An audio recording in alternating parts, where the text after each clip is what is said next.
Si vous tapez sur Google Java, Java Online, par exemple Java Online Compiler, c'est pas trop dur de trouver un compilateur Java en ligne. Je pense que ici vous avez un exemple que vous pouvez exécuter en ligne même si vous l'installez pas. Mais je passe aux notions de programmation pure.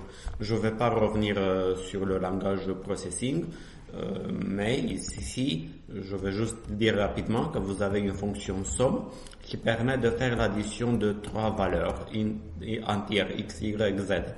Ici, vous avez une fonction setup qui est la première fonction appelée par le langage. Dans la fonction setup, j'ai une variable z qui récupère la valeur de retour renvoyée par l'appel à la fonction somme.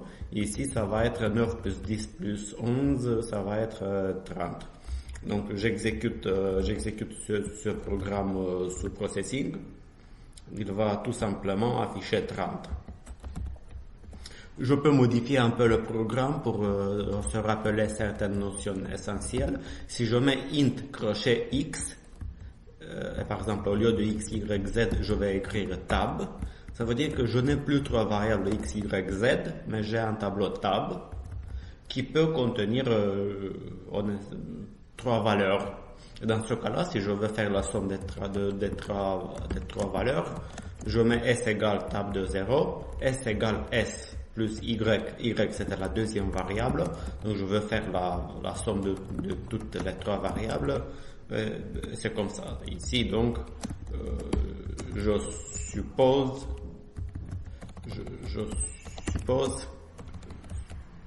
que le tableau contient trois cases. Pardon. Okay.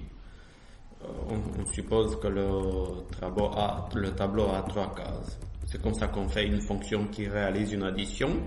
Et ici, je suis dans le programme principal qui est le setup qui exécute ça. Bon, si je peux plus lui donner les arguments comme ça. Pourquoi? J'ai besoin d'un tableau Z aussi.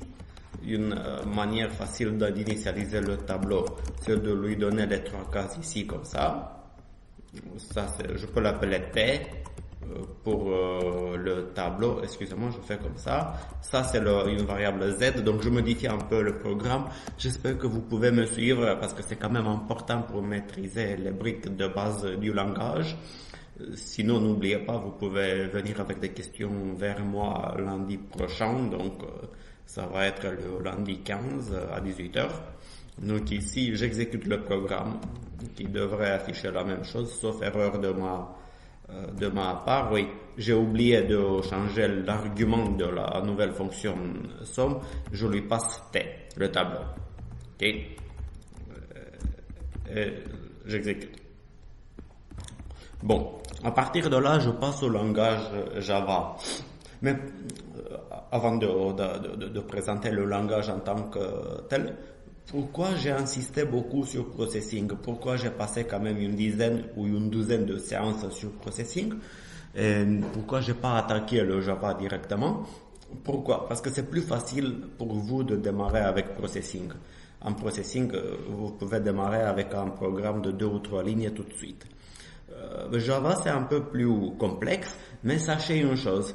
Toutes les compétences que vous pouvez acquérir sous processing se transfèrent au Java.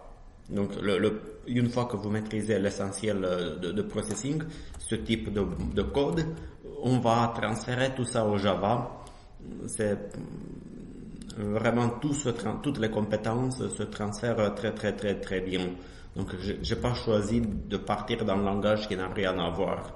Donc, si jamais vous voulez envoyer votre CV quelque part et on vous demande si vous maîtrisez le Java, même si vous n'avez pas passé des tonnes d'heures sur le Java, si vous maîtrisez ce que je viens de faire sous processing, je pense que vous allez maîtriser facilement le même programme lorsqu'on va l'écrire sous Java.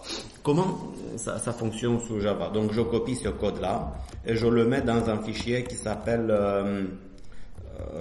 somme.java par exemple. C'est un nouveau fichier. Comment ça marche sous Java? J'ai un fichier qui s'appelle somme.java. Ça fait la somme des éléments d'un tableau de 3 cases. Bon, on est sous Java, on doit écrire ce qu'on appelle une classe. Classe somme. C'est comme ça. Pour faire simple, si vous voulez pas vous compliquer la vie, vous pouvez dans votre tête remplacer le nom classe avec le nom programme. Le programme s'appelle somme et on doit l'écrire, on doit le déclarer comme ça, classe somme. Tout est dans ce programme-là. Je copie à l'intérieur le programme processing qu'on avait auparavant. Okay? Et comme tout est inclus dans la classe somme, je vais décaler le bloc de code processing que je viens de coller, je le décale de 4 cases comme ça, vous comprenez? Parce que comme ça, on voit très bien, si je descends sur cette colonne-là, on voit que cette accolade, elle est fermée tout à la fin. Donc là, le code actif pour moi, il est là. Bon, présenter Java, ça reste pour moi un défi pédagogique assez complexe quand on le présente aux débutants. Donc bon, on a des notions de processing. Ici, je veux avoir une fonction qui s'appelle somme, qui renvoie la somme d'un tableau de 3 cases. Bon, sous Java, c'est un peu plus compliqué. Il faut ajouter le mot clé statique ici. S'il vous plaît, permettez-moi de dire quelque chose qui n'est pas peut-être à première vue très professionnel. Est-ce que j'ai le droit de dire ne posez pas de questions, s'il vous plaît? Pour démarrer le plus vite, c'est pas la peine de s'attarder sur la signification de ça. On peut le voir comme un mal nécessaire. Le Java demande d'écrire le mot statique devant la méthode ou la fonction, ici somme. Et du coup, rien que ça, vous avez la même fonction que tout à l'heure, que la fonction précédente était écrite sous processing. Vous ajoutez le mot statique au début et voilà, vous avez une fonction Java. C'est pour ça que je dis que les connaissances et les compétences processing se transfèrent tout de suite au Java. Si vous êtes capable d'écrire une fonction processing qui exécute ce que je viens de demander, et je vais déposer un mini devoir aujourd'hui qui va vous demander d'écrire une fonction très très similaire. Du coup, si vous faites ça, vous ajoutez le mot-clé statique, rien de plus sorcier que ça, et vous avez une fonction Java. Donc, vous comprenez, les compétences se transfèrent vraiment tout de suite.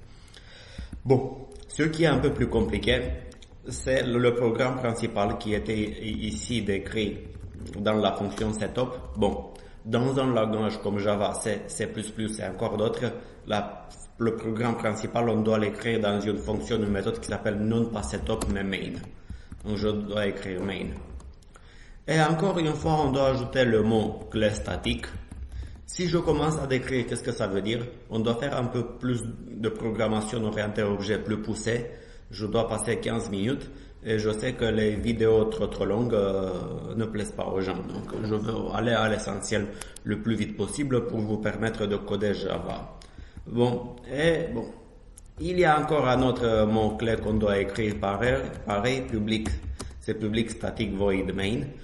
Bon, ça peut vous paraître très très sorcier si vous voyez ça pour la première fois, mais l'avantage c'est que vous avez presque tout vu et une fois qu'on l'a fait une première fois, on le fait une deuxième fois, 3 fois, après vous allez pouvoir le faire machinalement. Et c'est pas plus sorcier que ça.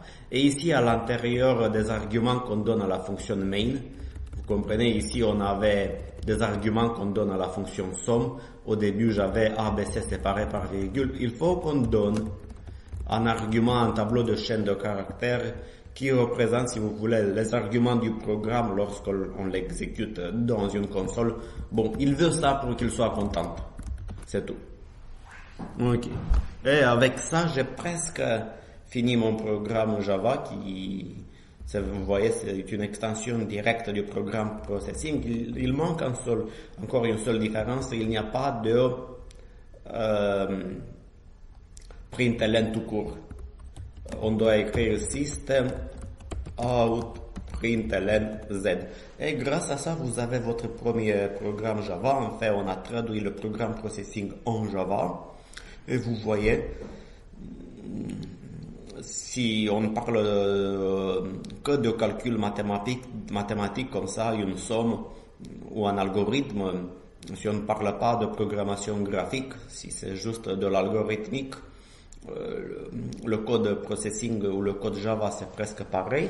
Et dans beaucoup d'exos, dans la plupart des exos que je vais vous donner, que je vais me permettre de vous donner à la fin de cette vidéo sur processing ou Java, ça c'est une fonction qui est à l'examen aussi. Excusez-moi si mon expression est trop alambiquée. Ce que je veux dire, c'est que ce que vous allez avoir à faire à l'examen, c'est de fournir diverses fonctions de ce type-là. Les fonctions peuvent s'appeler entre elles, comme on a vu dans les vidéos et les slides qu'on a eu par le passé. Mais généralement, un programme Java, tout comme un programme processing dans n'importe quel autre langage, c'est une liste de fonctions à implémenter. Et comme je l'ai déjà dit et je le répète, la seule différence entre une fonction qui exécute des calculs, un algorithme, la seule différence entre une fonction Java et une fonction processing, c'est que sous Java, il faut ajouter le mot-clé statique. Sinon, c'est pareil. Après, pour exécuter ce programme, vous pouvez soit utiliser des IDE, mais à mon avis, si vous démarrez pour la toute première fois, il ne faut pas utiliser un IDE. Comment on doit exécuter ce programme? J'ouvre un terminal. Regardez, mon programme, il est situé quelque part sur le disque dur. Si vous regardez ici, il est situé dans le dossier /data/enseignement 2023 variant. Donc, je me place dans ce dossier avec le terminal, comme on a vu dans les cours des systèmes d'exploitation. Tac. Vous comprenez, je suis dans ce dossier-là. Et ici, il y a un fichier qui s'appelle somme.java. La première étape de compilation, c'est d'écrire Java C, Java Compiler, en anglais, somme.java. Ça compile. S'il ne dit rien, ça veut dire qu'il est content. Mais pour l'exécuter, je tape Java somme. J'ai mal écrit, j'ai écrit G à la place de S. Il a dit qu'il n'a pas trouvé la classe. Ou bien, ça veut dire qu'il ne trouve pas le programme et je retape comme il faut. Et il affiche la valeur 30, ce qui est le même résultat qu'on a vu tout à l'heure dans le programme processing.